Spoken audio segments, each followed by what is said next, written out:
Cuttack Lalbagh police को बड़ सफलता। बंधुक डील बेले बेपारी को माड़ी बसिला पुलिस। घटना संपृक्त 3 जन अभियुक्त को गिरफ्त करिछि कटक लालबाग थाना पुलिस। एने सांबादिक सम्मेलन में सूचना देइछन्ति कटक डीसीपी पिनाक मिश्र। तेबे कटक लालबाग पुलिस और स्पेशल स्क्वाड मिलित भाव चढ़ाऊ करथिला। बेपारी पुलिस 3टी बंधुक सह 15टी जीवंत गुड़ी जबत करिछि। एसहित 3टी मोबाइल और 3टी बाइक को मध्य जबत करिछि पुलिस।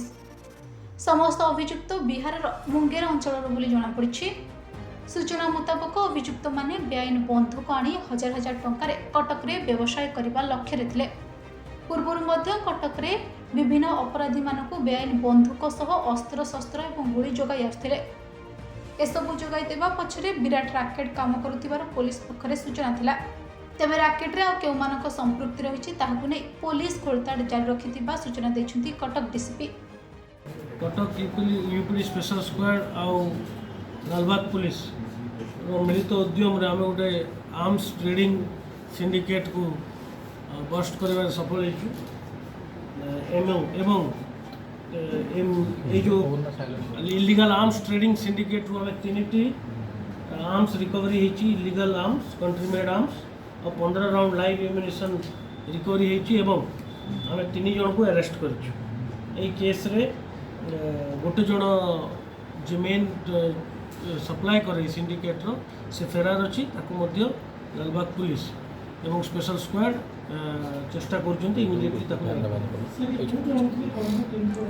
जो मुख्य आसामी जे यार आर्म सप्लाई करथला से रेसिडेंट ऑफ बिहार, किंतु से कटक रे भी बहुत दिन हला तार गतिविधि थिला। से अन्य जिला मानकरे मध्य तार गतिविधि अछि, बट से मुंगेर रू या प्रोक्योर करथला बोलकरी इनिशियली हमको इन्फॉर्मेशन अछि। से बिहार रू आनी करी इठी ए आर्म्स गुडा सप्लाई करथला।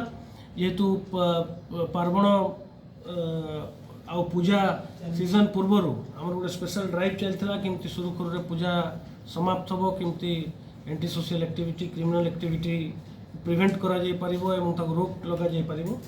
सेही ड्राइव रे हमर स्पेशल स्क्वाड बहुत परिश्रम करथिले एवं विलंब हेले मध्य एवं आगामी काली पूजा को आखि आगे देखिबी एई जो डिटेक्शन हेची एटा गोटे कमिश्नरेट पुलिस पई अछि। सर केते टंका डील करन बिजनेस कर ए विभिन्न रेट अछि। जेमती भलो क्वालिटी रो जदी 9mm कंट्री में पिस्टल से माने 40-50 हजार टंका पर्यंत भी से माने डील करुथिले बोली जहा उल्लेख करचंती।